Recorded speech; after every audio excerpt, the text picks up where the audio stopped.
Much later, railway workers demand probe into missing 50 million Ghana cedis as 11 months of unpaid salaries triggers growing concern and anger. I am Enyonam Haligah. Details of our headlines and other stories. Please stay with us.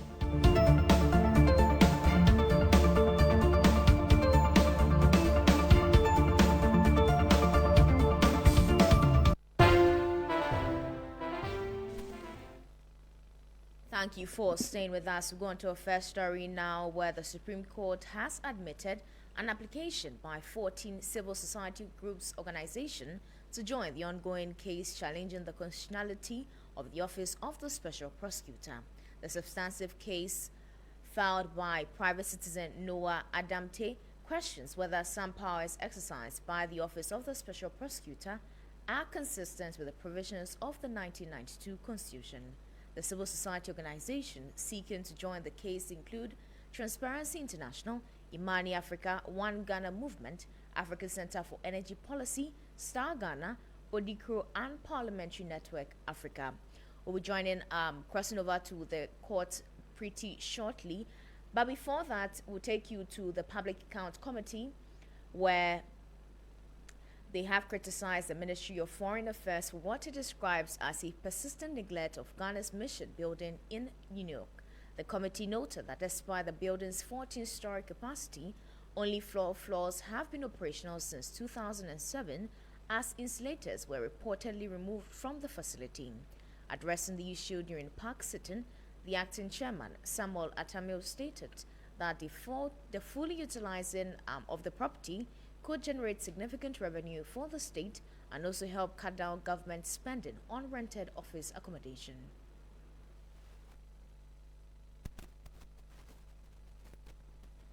Your building in New York is 14 floors, and you use only 3 floors.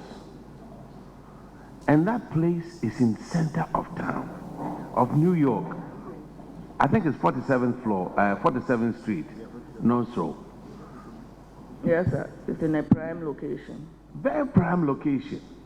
Somebody supposedly removed insulation or something, and as a result, 14 stories.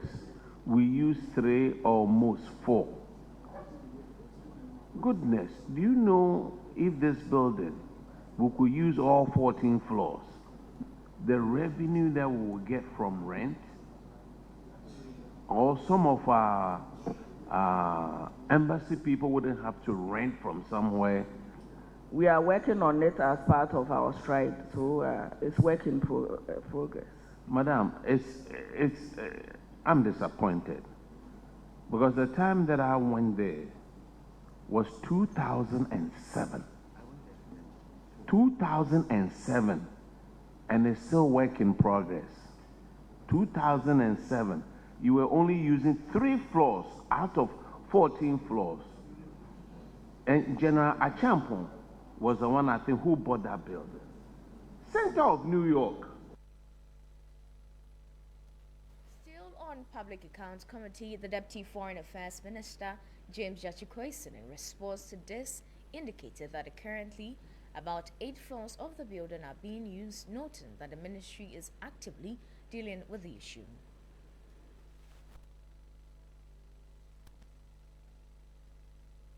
That your observation is a little bit way outdated. If you have not been there recently, we are using more than 3 floors right now. But in the same token, we are working to improve. How many floors are you using, Honorable Minister? Well, I can assure you about 7 to 8 floors. So let's give you that we are using 8 floors. Yeah. And it's 14 floors. Yeah.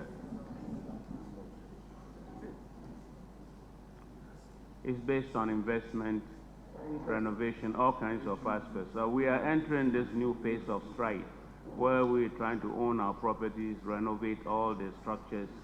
So it's one of our prime observations, and we are going to work on it as soon as finances are released. We'll go on to our phone lines now and speak to our parliamentary correspondent who has been following the public account sitting. Christian, thank you so much for joining us this afternoon. And we understand there's also a story concerning the picky College of Education. I mean, what do we know from there? Yes, that one is pretty interesting because the Turkey College of Education had financial losses rising from 916,000 Ghana cedis to 1 million Ghana cedis from 2023 to 2024. And when the school appeared before the committee, the Director of Finance indicated that those losses were incurred as a result of high inflation rates that was fiercely resisted by the chairperson of the Public Accounts Committee, Abenote Asari, which was of the view that that wasn't a strong justification enough. We can listen to excerpts of that encounter.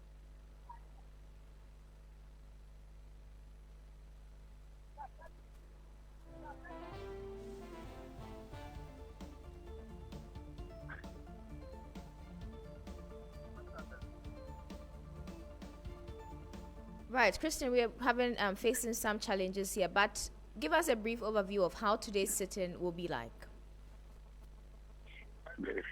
So today has been heavy on education.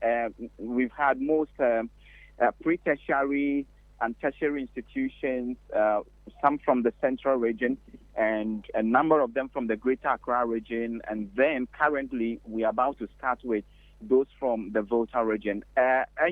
Basically, what has been the issue cutting across most of the institutions have been issues of final year students who take books from school libraries and fail to return them. So that becomes cost that the schools would have to bear. And in most of the instances, the schools have written to the Ghana Education Service for more or less like the restock of the books, some of those misplaced or missing books. And so those are some of the issues. And in some instances, too, there are some schools that, have had electricity bills unpaid. And in one instance, for instance, there was an issue of an earned salary concerning a staff, who earned a salary they shouldn't have been paid for no work done in that regard. So basically, it has been a little calm today because most of the infractions that the schools have been cited for have already been dealt with. The arrears or the funds that are to be reimbursed have been reimbursed for most of the instances. And so there weren't much to be done, especially for schools from the Greater Accra region. We hope to see what would come out from the Volta region schools, and then we'll report subsequently on that. Christian, thank you so much for bringing us updates. We will come to you in a subsequent bulletin as the day unravels. But that was our parliamentary correspondent, Christian Yali, bringing us some updates from the Public Accounts Committee sitting. Now we'll take you to the Western North region, where one person has been confirmed dead, while the chief of Sifi Asariansu A and 6 others are receiving treatment following a shooting incident linked to suspected illegal miners in the Bibiani Ariaso Bekwai municipality of the Western North region. The incident is said to have occurred after the chief, Nana Kwesi Enyim II, together with some youth from the community, visited the Afua Hill Forest Reserve over reports of ongoing illegal mining activities. Joining us on the phone lines now is our reporter, Matthew Ahiave, who has been following the development and joins us to bring us some updates as the day unfolded. Matthew, thank you so much for joining us. I mean, what have you been learning about the shooting incident and how it unfolded? My sister, good afternoon. When you come to Asawinso A in the Bibiani area, municipality, yesterday there was a shooting incident which we rushed quickly to the community and we had interaction with some victims and community members, and we were told it's linked to illegal mining activity, which Nana Akwesi Enyim III, Odiko of Asawinso A, went to the site to have communication or discussion with the illegal miners, because per him, or according to him, the paramount chief is not in support of illegal mining, and for that matter, he charged all his sub-chiefs to make sure there is no illegal mining activities in their community. So he, exactly took his words and he went to the site he heard about, but just on Sunday with his boys, about 10 boys, 11 boys, which he is added to be the 12th person. So according to him, when he got there, he spoke with the illegal miners peacefully, and the supervisor over there told him they will come so that they sort things out. So his response was, no, we have nothing to sort out. What I want is, I don't want illegal mining activities on my land. So before you come to me, you have to pack your things and leave. So according to him, upon their return going home, only for them to heard a gunshot behind them, and they have to run for their lives. So upon running, one of the guys were being shot. That is, one of his guys were being shot. According to sources, or according to the assembly member, the guy is around 36 years old. So currently, as I'm talking to you, the MCE together with the assembly member and some other traditional leaders are here at the Anwiaso Community Hospital. They came to visit the chief. Firstly, they went to the family, went to have discussions with them, and later proceeded to the hospital to visit the victims. And as I'm talking to you, the chief is doing well, and the deceased too has been kept at the morgue, and the rest of the victims, that is 5 people are also doing well, which one of them spoke with us. Right, Matthew, so currently, this is what is going on. We wrap up. What's your assessment of the security situation? Considering it's a shooting incident, I believe a few people will still be shaken about that. Minister, come again.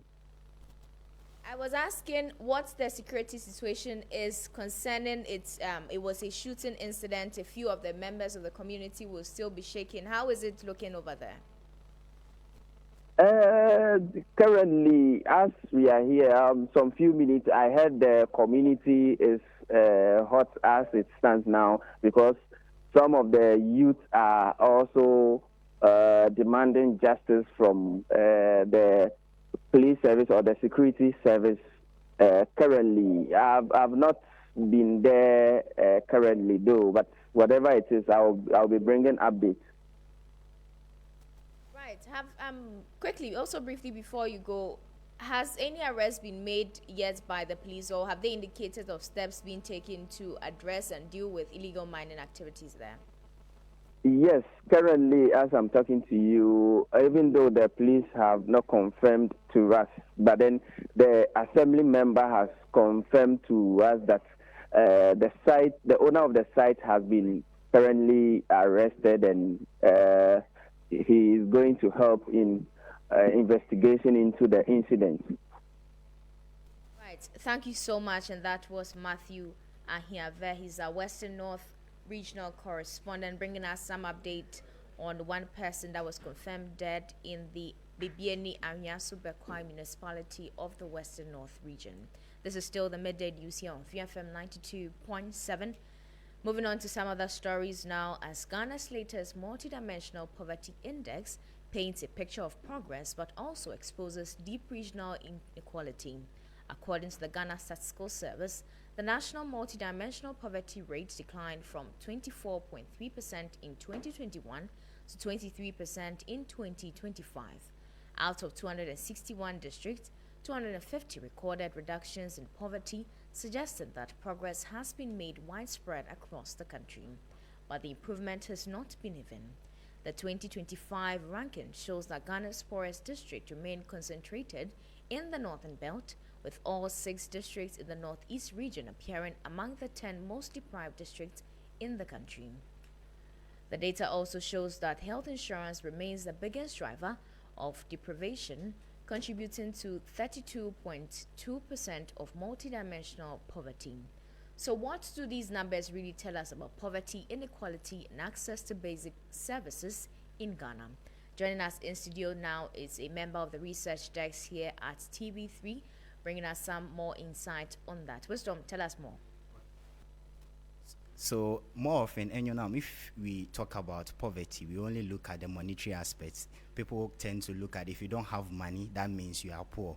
But multidimensional poverty looks beyond that. So poverty is not just about income. It looks at very key metrics. You look at living conditions, which entails your water, your sanitation, housing, toilet, and look at education, health, employment, and income as well. So if you are having a shortfall in at least 1 to 2 of these 4 metrics, then you can be considered as multidimensionally poor. Currently, the national rate stands at 23%, meaning 1 in every 5 Ghanaian is multidimensionally poor. Actually, that's a reduction from the 24.1% in 2021. So there's an improvement. But you look at the main or the primary drivers of the deprivation or the major contributors to this multidimensional poverty index, you are looking at health insurance contributing about 32.2%. That's what you mentioned in the intro right then. Sanitation and toilet facilities 13.2%, overcrowding 11.5%, and employment 5.6%. So you mentioned that 250 out of 261 districts that we have in the country has seen a major improvement in their multidimensional poverty index. But above all, you realize that the national poverty average has dropped.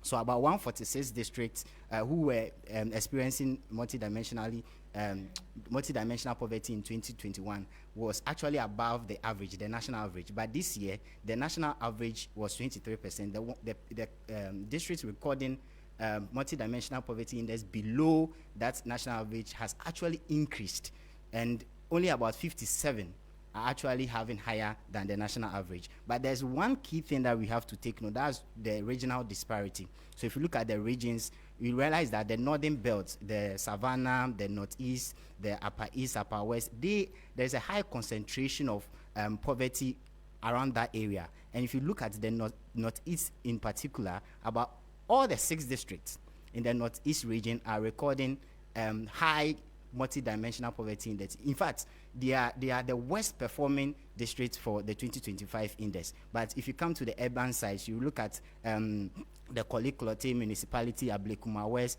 the Kumasi metropolitan area, they are all experiencing or having a least deprived multi-dimensional poverty, meaning they are doing well in terms of their poverty index. But the lowest deprived district is the Yonyo Nansuan, the Trepone, the East Mamprusi, the Bunkpurugu, and the Dunkpurugu Nyampanduri, the Mamprugu, the Mamprugu and the West Mamprusi municipal districts as well. So these are all northeast regions, right? So we should look at equitable distribution of amenities. Right, I was getting to that. So what are some of these contributing factors to having more of the concentration of poverty in the northern parts than the southern part of Ghana? So you look at the northern parts, they lack access to social amenities. You look at health facilities, you look at good schools, you look at potable drinking water. These are all part of the metrics in determining multidimensional poverty. If you look at all this, they are lacking in terms of all this. So it's time the government also pay attention to equitable distribution of these amenities across the northern belt as well. Yeah. Thank you so much. And that was Wisdom Safu, who joined us in studio for some insight into the latest data by the Ghana Statistical Service, where they're indicating that poverty rate has declined from 24.3% in 2021 to 23% in 2025. Now, away from that, some young artists in Aija Zongo in Kumasi have begun transforming the Tech Junction footbridge into a colorful display of creativity and patriotism. The group is painting portraits of Ghana's current and former heads of state as part of efforts to beautify the area or showcasing local artistic talent. The initiative, according to the artists, was inspired by the recent beautification project championed by the Ashanti Regional Minister at the Asokwa interchange. So armed with paint brushes, spray cans and buckets of color, These young artists are steadily turning the once plain Tech Junction footbridge into a vibrant public artwork. The murals feature portraits of Ghana's current president alongside former heads of state, carefully painted across sections of the bridge. The initiative has attracted attention from commuters and residents, many of whom have stopped to admire the artwork and take photographs.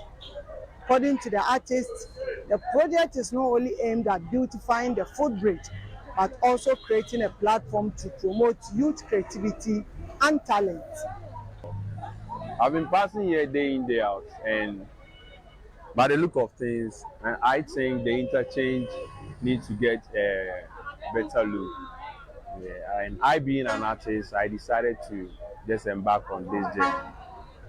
The artists say the idea was inspired by the Ashanti Regional Minister's support for public art projects, particularly the painting and beautification of the Aspa interchange, which has since become a major attraction in Kumasi. Passers-by have praised the initiative, describing it as a positive use of art to promote national identity and community development.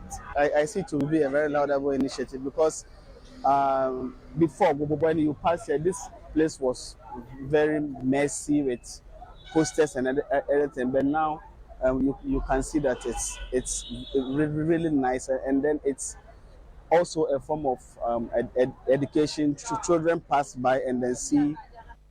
It's very nice because it even reminds of certain history of our past presidents. The group hopes the initiative will encourage greater investment in community art projects while giving young creatives the opportunity to contribute meaningfully to society. That was a report by my colleague Ibrahim Abubakar. Now we'll take you to the court where the Supreme Court has admitted an application by 14 civil society organizations to join the ongoing case challenging the constitutionality of the Office of the Special Prosecutor. The substantive case filed by a private citizen, Noah Adamte, questions whether some powers exercised by the Office of the Special Prosecutor are consistent with the provision of the 1992 Constitution. The civil society organizations seeking to join the case including Transparency International, Imani Africa, One Ghana Movement, Africa Center for Energy Policy, Star Ghana, Odiko, and Parliamentary Network Africa. The groups argue that they played instrumental roles in the establishment of the Office of the Special Prosecutor and can therefore assist the court in determining issues raised in the suit. According to them, the outcomes of the case could have major implications for Ghana's corruption fight and a broader fight against corruption in the country. Now, joining us on the phone now is our court correspondent, Lord Idwasari, bringing us more updates from the court today. Lord, good afternoon. Thank you so much for joining us. I mean, what transpired in court? We're seeing quite a number of headlines this afternoon.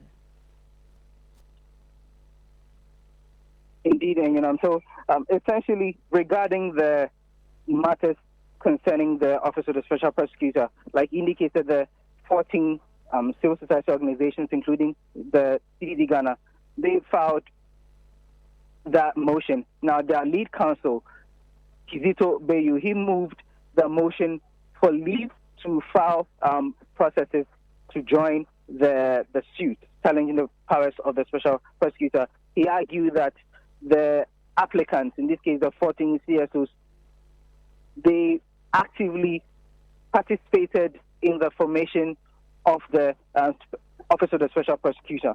Now, they indicated that if granted leave, their participation will assist the Supreme Court with the relevant institutional memory, public interest perspective, comparative anti-corruption standards, and constitutional arguments necessary for the determination of the matter. Now, after making his argument, the Deputy Attorney General, Dr. Justice Ramsar, he did not oppose that motion, and so in the end, the 7-member panel of justices, chaired by the Chief Justice, Paul Bafo Boni, granted them that leave and essentially admitted them to be joined to the suit. He actually directed them to file their processes within 14 days. And so what this means is that the 14 CSOs go now file their processes, which will help the courts moving forward in the adjudication of the case relating to the Office of the Special Prosecutor. Now, we spoke to the parties involved, a number of them. You can take a listen to what they've been saying. The lead counsel, Kizito Bayo, clearly put before the court. We believe that when I say we, not as lawyers, I'm talking about the CSOs that are coming in, believe that the court deserves a certain view that is currently missing in the arguments. And that's what has been put before the court. And thankfully, as you heard my lords, they have read the brief and they appreciate that it is important and it will help the court to come to, as His Lordship said, the Chief Justice said, a lasting solution. So this is good news for us as a team. Yeah. You've been given 14 days to complete your processes before the court. What from there? Where do we go? Our process is literally complete. They have already read it. But as you are coming today, you cannot come as if the door has been opened. We came knocking on the door, and it has now been opened. So we have now been given 14 days to file it. But I can assure you, we'll file it far in advance. Can you give us a bit of brief or more like a summary of parts of your arguments in the brief that you submitted? I think... Lord, before you take leave of us, we also understand that the Supreme Court has granted an application by the trustees of the Methodist Church to join the suit by the private citizen Shafiq Osman in the suit regarding the discrimination against Muslim students at the Wesley Girls Senior High School. Briefly, what has also been of that case? So in that matter, the trustees of the Methodist Church, they filed their suit indicating that yes, in as much as the Board of Governors of Wesley Girls are in the matter, they are only managers of the school, but they as a trustee, whichever decision the Supreme Court takes will directly affect them, which is the Methodist Church. And so they will bring the apex courts to grant them to be able to join the suit as the four defendants. Now, presently, the defendants in the case are the Board of Governors of Wesley Girls Senior High School, the Ghana Education Service, and then the Attorney General. Now, after making this argument or moving their motion, the plaintiff in the matter, Shafiq Osman, his lawyer, Abdulaziz Gomda, he opposed it vehemently, indicating that the argument that they are making in the statement of case have already been addressed by the Supreme Court in a different, in an earlier hearing, I should say, and so there was no need for them to be joined as defendants. The Deputy Attorney General, Dr. Justice Remsa, however, did not oppose it. He buttressed the point that indeed, Wesley Girls Senior High School, although they are owned by a religious institution, although they are managed by public, they are faith-based owned, and so they had to be added to the suit as defendants, essentially rehashing what the trustees have been saying, that whichever decision the apex court takes will affect them. In the end, the apex court admitted them and also asked them to file their processes to all the parties involved. Well, I have no choice than to agree with the learned and the law lords for that matter. I hold a contrary view, and basically to the effect that whatever the Board of Trustees seeks or sought to argue in opposition or in response to the plaintiff's state of case, the Board of Governors have the capacity to respond to same. And the Supreme Court, in the previous application by the Board of Governors, that's the first defendant, to strike out the plaintiff's case. That was Abdul Aziz Gomda. He's the counsel for Shafiq Osman. And that brings us to the end of Midday News here on 3FM 92.7. For more news, please check our website at 3news.com. I am Enyonam Haligah. Business News with Bismarck Ebusa is next.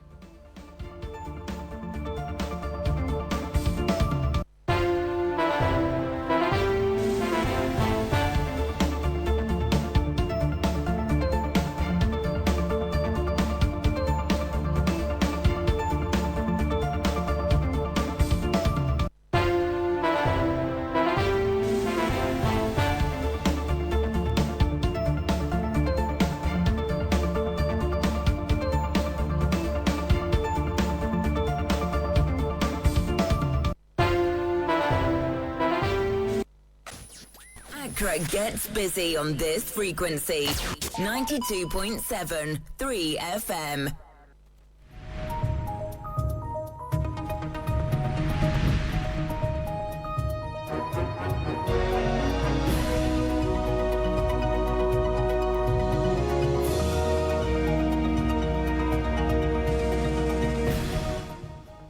Hello, good afternoon, and welcome to Business Daily on 3FM 92.7 with me, Bismarck Hausa. Coming up, Bank of Ghana pushes large-scale gold miners to surrender 30% of annual gold output as reserve build-up drive intensifies. Also ahead, financial regulators launch sustainable finance roadmap to help banks, insurers, pension funds, and capital market players manage climate and sustainability risks. By engaging with these other financial sector regulators, the Bank of Ghana aims to ensure a coordinated approach towards financial sustainability. Plus, 250 out of 261 districts recorded decline in multi-dimensional poverty between 2021 and 2025, despite persistent inequalities in distribution of gains. These rankings should help government target interventions better. They should help metropolitan, municipal, and district assemblies improve planning and budgeting. We'll bring you details of our headlines and other stories shortly. Please stay.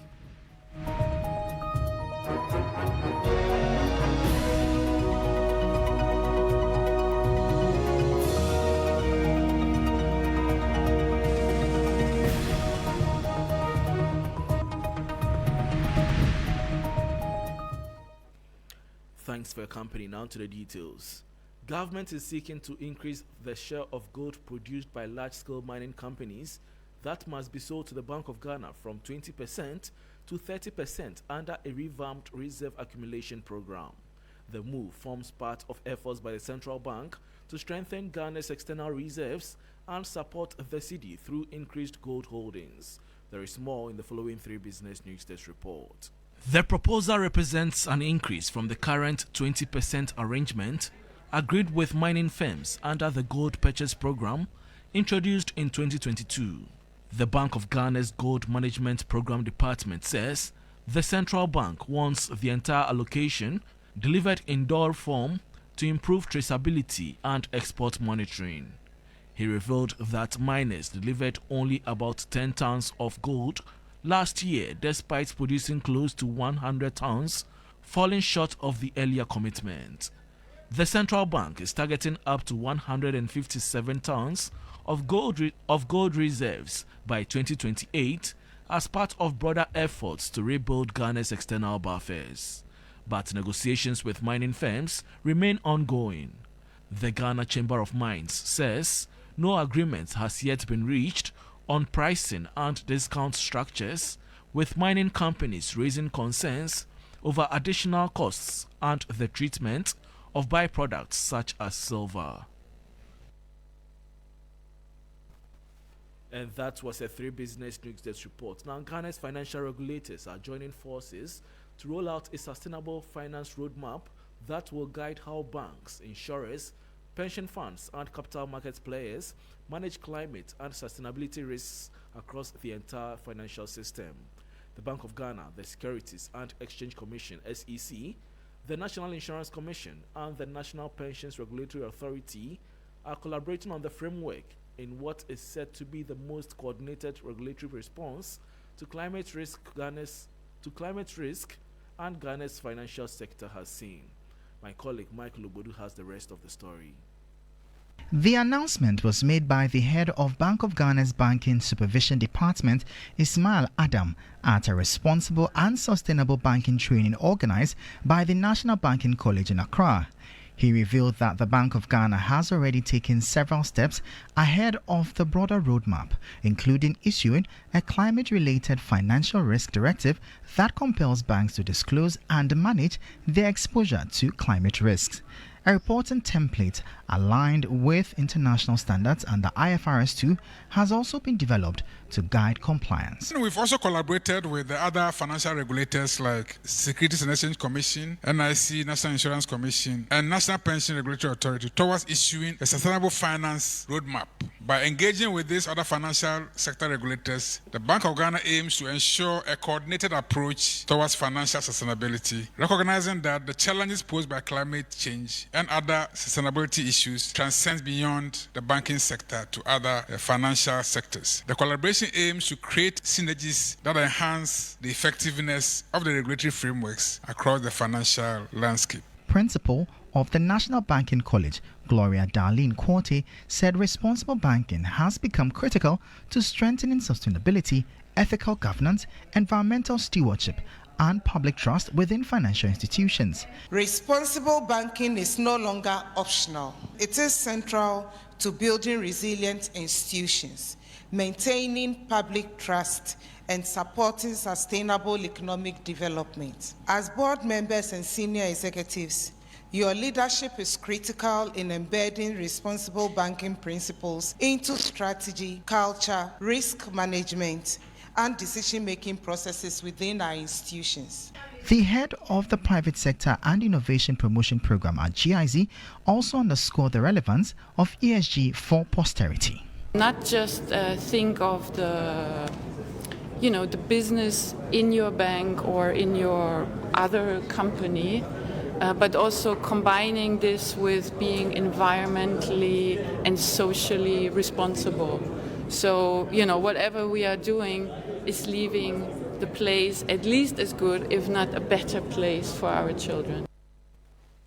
And that was a report by my colleague Michael Obodu. This is still Business Daily on 3FM 92.7 with me, Bismarck. I'll start to one of our headline stories. A report by the Ghana Statistical Service has revealed that while the nation is making steady progress against poverty, the benefits are starkly unequal. In its maiden district-level Dimensional Poverty Index rankings covering all 261 districts, the GSS revealed that an impressive 250 districts saw a reduction in poverty between 2021 and 2025. There is more in the following business report. The progress masks a massive geographic divide, highlighted by a staggering 46 percentage point gap between Ghana's most and least deprived areas. At one end of the spectrum is our Yawaso North Municipal in the Greater Accra region, which recorded the lowest multidimensional poverty incidence at just 5.5%. At the other end lies Yinyo Nazwan in the northeast region, where more than half the population, that is 51.6%, remaining multidimensionally poor. The northeast region as a whole faces severe challenges, with all 6 of its districts ranking among the top 10 most impoverished in the country. Government statistician Dr. Alhassan Idrisu noted the value of the ranking is not in naming districts. The value lies in guiding action. These rankings should help government target interventions better. They should help metropolitan, municipal, and district assemblies improve planning and budgeting. They should help Parliament strengthen oversight. Deputy Finance Minister Thomas Nyako Ampim assured the GSS of the ministry's support. Even though I haven't consulted him, I'm going to make a pledge that we are going to support you with funds to go to all the 16 regions, meet all the assemblies, and discuss these findings with them. Acting Deputy Government Statistician Omar Saidi recommended that priority attention is given to high poverty districts. All districts in the northeast region need to be reassessed for targeted interventions. MMDAs should integrate the findings into their medium-term development plans. The ranking provide evidence for planning, budgeting, targeting, and monitoring. Resource allocation should reflect need.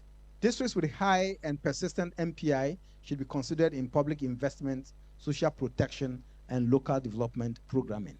The GSS urged government to establish peer learning programs, allowing lagging districts to study the success strategies of high-performing rapid reduction areas like Wild West.